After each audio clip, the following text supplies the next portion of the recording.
नमस्कार, खबर दिन भर में आपका स्वागत है। मैं हूं विकास भदौरिया। खबरों के सिलसिले को नए सिरे से आगे बढ़ा लेते हैं और बात कर लेते हैं इस वक्त की बड़ी खबर की।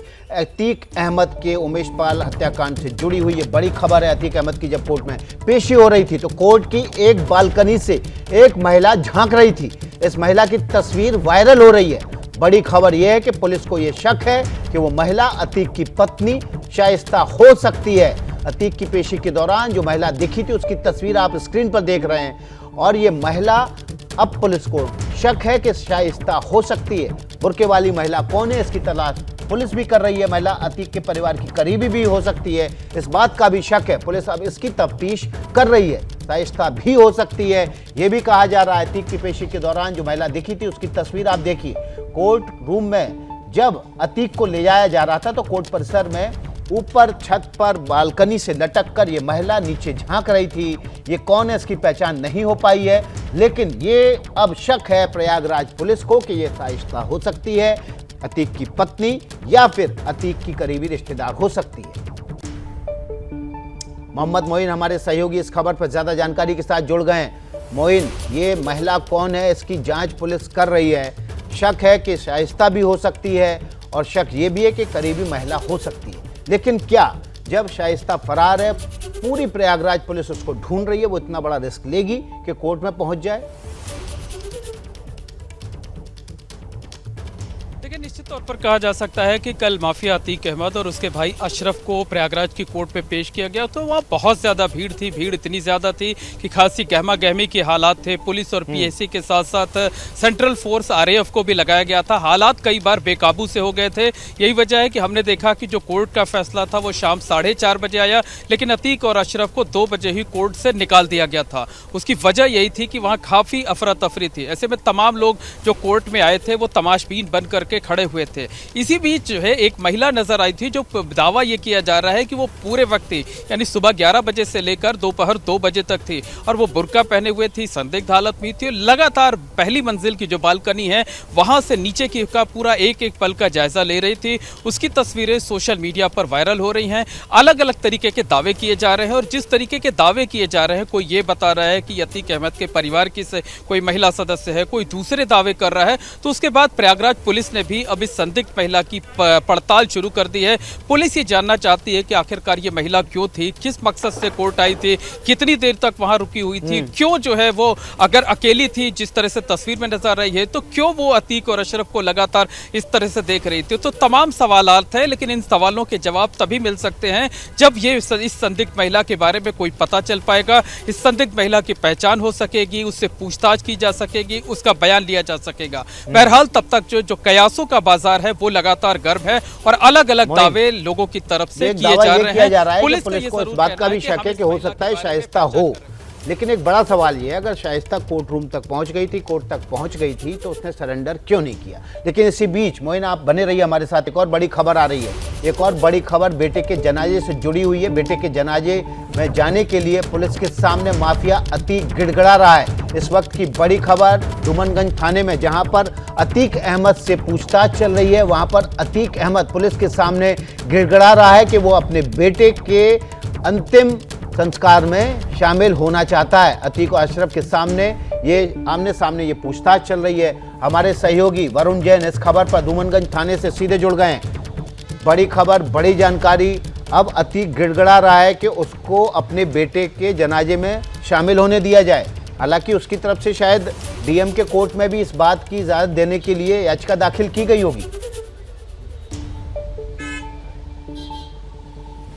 देखिए, बिल्कुल विकास, लगातार पुलिस अशरफ और अतीक से पूछताछ कर रही है और मैं थाने के बाहर ही मौजूद हूँ। सूत्रों ने हमें इस बात को कंफर्म किया है कि जब धूमलगंज थाने में रात को लेकर आया गया था, दोनों को पहले फर्श पर बोरे पर बैठाया गया, आमने सामने बैठाकर उस सवालों की फहरिस्त जो पुलिस ने तैयार की थी उसको लेकर जब सवाल पूछने शुरू किए तो अतीक लगातार बीच बीच में रोने लगता है और गिड़गिड़ाने लगता है, मिन्नत करने लगता है कि उसको अपने बेटे के जनाजे में शामिल होने दिया जाए। पूछताछ के दौरान लगातार वो बीच में कई बार उग्र हुआ और कई बार बरगलाने की पुलिस को कोशिश करने लगा, लेकिन लगातार वो पूछताछ के दौरान इस बात को पुलिस के सामने दोहराता है कि मेरे बेटे का जो जनाजा है उसमें मुझे शामिल होने दिया जाए, और इस बात को कहते हुए वो अक्सर रोने लगता है। तो कहीं ना कहीं पुलिस भी अब इस कश्मकश में है। हालांकि कोर्ट से इजाजत नहीं मिली है कि अतीक अशरफ इस जनाजे के अंदर शामिल हो, लेकिन इस बात को समझा जा सकता है एक बाप है और बाप का भावुक होना लाजमी है, लेकिन ये वही बाप है, आपको ये भी बता दूं, जिसने खुद असद को इस साजिश के अंदर शामिल किया था। अपने उस बेटे को, असद को ही पूरी प्लानिंग के अंदर उतारा था और असद ही बरेली जेल के अंदर जाकर अशरफ से मिला था और उन सभी शूटर्स को लेकर पहुंचा था जिसने इस पूरी साजिश को रचा, यानी कि मुख्य आरोपी है। और उसके सिलसिले में, उसी सिलसिले में पूछताछ भी चल रही है अतीक और अशरफ से। वरुण जैन हमारे सहयोगी ग्राउंड जीरो से पल पल का अपडेट आपके सामने रख रहे हैं। और अब अतीक माफिया डॉन प्रयागराज के इलाके में जिसकी दहशत थी वो गिड़गिड़ा रहा है। इस वक्त एक बड़ी खबर आ रही है झांसी से। ये बड़ी खबर है।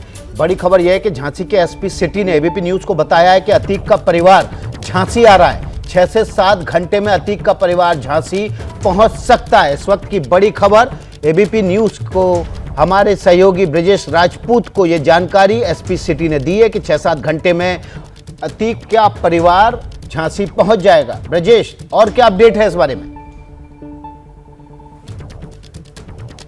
हाँ देखिए, इस पूरी खबर के बारे में 2 अपडेट हैं। एक तो ये अपडेट ये है कि जो एक बड़ा कुहासा छाया हुआ था कि इन डेड बॉडी को का क्या होगा, क्या पुलिस इनको भेजेगी या उनके परिजन लेने आएंगे, मगर अब एसपी सिटी ने आके हम एबीपी न्यूज़ को बताया है कि उनके परिजनों से बात हो गई है और वो सारे लोग वहाँ से चल पड़े हैं। शाम 5 और 6 बजे के बीच में दोनों परिवार के लोग यहाँ आएंगे और हम उनको बॉडी सपोर्ट कर देंगे, वो यहाँ से रवाना हो जाएंगे। दूसरी खबर ये है कि जिस सतीश पांडे का जिक्र आ रहा था FIR में कि वो जो गुड्डू मुस्लिम था उसका करीबी था, तो उसके परिवार के लोगों का कहना है कि उनको पूछताछ के लिए ले जाया गया था मगर वो लिंक गलत मिली थी। अब उनको वापस घर पे छोड़ दिया गया है और हम लोग घर पे हैं। कोई पुलिस हमको परेशान नहीं कर रही, किसी प्रकार की कोई दिक्कत नहीं है। एक गलतफहमी के चलते उनको उठा के ले जाया गया था मगर पुलिस ने अब उनको वापस छोड़ दिया, बरी कर दिया। उनका इस पूरे इनकाउंटर वाले मामले से तमाम आतंकवादियों से कोई किसी प्रकार का दोनों के परिवार पहुंच रहे हैं, मतलब गुलाम का परिवार भी पहुंच रहा है और असद का परिवार भी पहुंच रहा है उनकी डेड बॉडी कलेक्ट करने के लिए। जी बिल्कुल, दोनों लोगों के परिवार पहुंच रहे हैं। यदि हम पुलिस की यहाँ के एसपी सिटी की बातों पर भरोसा करें तो, क्योंकि उनका दावा है कि हमने दोनों परिवारों से कांटेक्ट कर लिया है प्रयागराज पुलिस के थ्रू और अब दोनों परिवारजनों वहाँ से चल पड़े हैं और शाम 5 और 6 बजे के आसपास यहाँ आएंगे। बड़ी जानकारी के लिए बहुत बहुत धन्यवाद आपका। ग्राउंड जीरो से लगातार ब्रजेश राजपूत बड़ी खबर दे रहे हैं। खबर दिन भर में आपका स्वागत है। खबरों के सिलसिले को आगे बढ़ाएंगे और अतीक अहमद की साम्राज्य को, दहते किले को हम आपके सामने रखेंगे विस्तार से भी, लेकिन उससे पहले आपके सामने रख देते हैं खबरें फटाफट अंदाज में। अतीक और अशरफ के दूसरे राउंड की पूछताछ शुरू। पहले राउंड में 7.5 घंटे हुई सवालों और जवाबों की जानकारी। दोनों को लेकर पुलिस कई जगह कर सकती है छापेमारी। बेटे असद की मौत पर रात भर रोता रहा माफिया अतीक। पुलिस पूछताछ के दौरान अतीक ने कहा, मेरा सब कुछ मिट्टी में मिल गया। पुलिस पूछताछ में अतीक का एक और कबूलनामा बोला, प्रयागराज में खौफ बढ़ाने के लिए उसके कहने पर उमेश पाल की हत्या की गई थी। प्रयागराज में बेटे के जनाजे के दौरान आज सरेंडर कर सकती है अतीक की पत्नी शाइस्ता। अलर्ट पर है यूपी पुलिस। उमेश पाल की हत्या के बाद शूटर गुड्डू मुस्लिम को पनाह देने वाले सतीश पांडे को पुलिस ने पकड़ा। उसकी निशानदेही पर गुड्डू मुस्लिम के ठिकानों पर दी जा रही है दबिश। सूत्रों के हवाले से खबर, पूछताछ में माफिया अतीक ने कबूली ISI और लश्कर से रिश्तों की बात। अब अतीक ATS के रडार पर। उमेश पाल मर्डर केस में बड़ा खुलासा, बरेली जेल में रची गई थी हत्या की साजिश। अतीक के आदेश पर बरेली जेल जाकर असद ने अशरफ से मुलाकात की थी। बरेली जेल में अशरफ से असद की हुई थी 2 घंटे 10 मिनट तक बातचीत। 11 फरवरी 2023 को असद अपने 8 साथियों के साथ अशरफ से मिला था। सूत्रों के मुताबिक पूछताछ में अतीक ने कबूला, उमेश पाल हत्या में उसका था हाथ। अतीक और अशरफ से पूछे गए 200 सवाल। प्रयागराज में अतीक के बेटे असद की खोदी जा रही है कब्र। कसारी मसारी के कब्रिस्तान में असद को दफनाने की तैयारी। यूपी के डिप्टी CM ब्रजेश पाठक बोले, अपराधियों के खिलाफ हमारी जीरो टॉलरेंस की पॉलिसी। उसके साथ जो खड़े हैं उन्हें देख रही है जनता। अखिलेश यादव ने असद गुलाम के इनकाउंटर को बताया झूठा। इनकाउंटर पर बोले, चुनाव को देखते हुए बीजेपी सरकार करवा रही इनकाउंटर। इनकाउंटर पर गरमाई यूपी की सियासत। अखिलेश यादव के बयान पर ओपी राजभर का पलटवार। बोले, मुसलमानों के वोट के चलते अखिलेश इनकाउंटर को बता रहे हैं झूठा। असद गुलाम के इनकाउंटर पर ओवैसी ने उठाए सवाल। कहा, मजहब के नाम पर इनकाउंटर करती है बीजेपी। संविधान का इनकाउंटर करने की हो रही है कोशिश। इनकाउंटर को धार्मिक रंग देने वालों को आरएसएस नेता इंद्रेश कुमार ने लगाई लताड़। अखिलेश और ओवैसी को करारा जवाब दिया। असद एनकाउंटर पर सांसद संजय राउत ने उठाए सवाल। बोले, सबसे ज्यादा एनकाउंटर मुंबई में हुए। आज सभी एनकाउंटर स्पेशलिस्ट जेल में हैं। समाजवादी पार्टी के विधायक समरपाल सिंह ने असद को बताया बच्चा। बोले, सारे एनकाउंटर फर्जी हो रहे हैं। हाईकोर्ट के सिटिंग जज से हो जांच। ओवैसी के नाम पर बीजेपी सांसद हरिद्वार दुबे ने किया पलटवार। बोले, ओवैसी पागल है। 186 एनकाउंटर जो हुए हैं उसमें सारे मुसलमान थोड़ी हैं। ओवैसी के असद एनकाउंटर पर दिए बयान पर बोले डिप्टी सीएम केशव प्रसाद मौर्य। बोले, ये मुस्लिम तुष्टीकरण की राजनीति करते हैं। एनकाउंटर पर सवाल करने वाले नेताओं पर भड़के बीजेपी के कृपाशंकर सिंह। बोले, हत्या करना पाप हो सकता है लेकिन वध करना नहीं। पीएम मोदी का आज असम दौरा। एम्स और 3 नए मेडिकल कॉलेज के लोकार्पण समारोह में होंगे शामिल। 14,300 करोड़ की परियोजनाओं को देंगे शुरुआत। गुवाहाटी के सरुसजाई स्टेडियम में बिहू नृत्य के मेगा समारोह में शामिल होंगे पीएम मोदी, जहां एक साथ 11,000 से ज्यादा कलाकार एक साथ बिहू नृत्य करेंगे। अंबेडकर जयंती पर देश के कई हिस्सों में कार्यक्रम। संसद भवन में दी गई बाबा साहेब को श्रद्धांजलि। लखनऊ में मायावती ने भी किया नमन। देश में डराने लगी कोरोना की तेज रफ्तार। पिछले 24 घंटे में 11,100 से ज्यादा नए मरीज। एक्टिव केस बढ़कर पहुंचे 49,000 के पास। दिल्ली में कोरोना बना रहा है रिकॉर्ड। 24 घंटे में 1527 नए केस सामने आए। 2 मरीजों की मौत। पॉजिटिविटी रेट 28% के करीब। एलएनजेपी अस्पताल के medical director doctor Suresh Kumar का दावा, दिल्ली में अगले कुछ महीनों में आएगा कोरोना का पीक। कोरोना के बढ़ते मामलों के बीच दिल्ली एम्स ने जारी की एडवाइजरी। स्टाफ के लिए मास्क पहनना अनिवार्य किया। भीड़ वाली जगह पर बचने की दी सलाह। गाजियाबाद में स्कूलों के लिए जारी की गई नई कोरोना गाइडलाइंस। मास्क लगाने को लेकर सोशल डिस्टेंसिंग का पालन करना हुआ अनिवार्य। कर्नाटक के पूर्व उप मुख्यमंत्री लक्ष्मण साउदी कांग्रेस में होंगे शामिल। कांग्रेस नेता डीके शिव कुमार से की मुलाकात।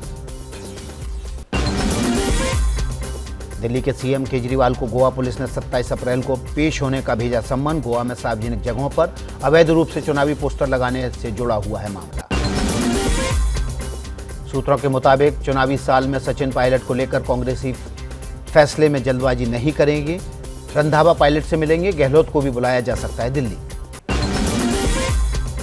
डूंगरपुर के दौरे पर पहुंची पूर्व सीएम वसुंधरा का इशारों में पायलट पर पलटवार। बोली, झूठे आरोप लगाने वालों को कभी राजयोग नहीं मिलेगा। अब विपक्ष को एकजुट करने में जुटे राहुल गांधी। सूत्रों के मुताबिक जल्दी उद्धव ठाकरे से मिलने जा सकते हैं मुंबई। विपक्ष को एक करने के खड़गे और राहुल गांधी के प्रयास का सांसद संजय राउत ने किया स्वागत। बोले, 2024 में पूरा विपक्ष एक रहेगा। एनसीपी अध्यक्ष शरद पवार ने राहुल गांधी के साथ कांग्रेस अध्यक्ष खड़गे से उनके आवास पर जाकर की मुलाकात। विपक्षी एकता पर हुई चर्चा। आरएसएस के नेता इंद्रेश कुमार का विपक्षी नेताओं पर बड़ा हमला। कहा, विपक्षी पार्टियों ने देश के अंदर मुसलमानों में सिर्फ खौफ भरने का काम किया। आईपीएल में आज कोलकाता नाइट राइडर्स और सनराइजर्स हैदराबाद के बीच होगा मुकाबला। यह मुकाबला शाम 7:30 बजे कोलकाता के ईडन गार्डन स्टेडियम में खेला जाएगा। पंजाब के फजिल्का में नहरों में अचानक पानी छोड़ने से टूटी 5 नहरें। हजारों एकड़ गेहूं की फसल बर्बाद। किसान कर रहे हैं मुआवजे की मांग। पंजाब के लुधियाना में ड्यूटी कर रहे ट्रैफिक पुलिस को तेज रफ्तार कार ने मारी टक्कर। 1 किलोमीटर तक पुलिस वाले को बोनट पर घसीटा। तेलंगाना के मुख्यमंत्री के चंद्रशेखर राव आज हैदराबाद में अंबेडकर की कांस्य प्रतिमा का अनावरण किया। 125 फीट ऊंची अंबेडकर की प्रतिमा। जैसे ही घड़ी का काटा दोपहर 2:30 पे आए, बबीता जी का दिल सास बहू साजिश के लिए मचल जाए। और ये है इनकी बहू, पूरे दिन ऑफिस की टेंशन हो जाए गॉन जब ये करें अपना फेवरेट शो फ्री टाइम पे ऑन। इनकी तरह आप भी देखिए अपना फेवरेट शो अपने टाइम पर और डाउनलोड कीजिए एबीपी लाइव ऐप अपने स्मार्ट टीवी पर।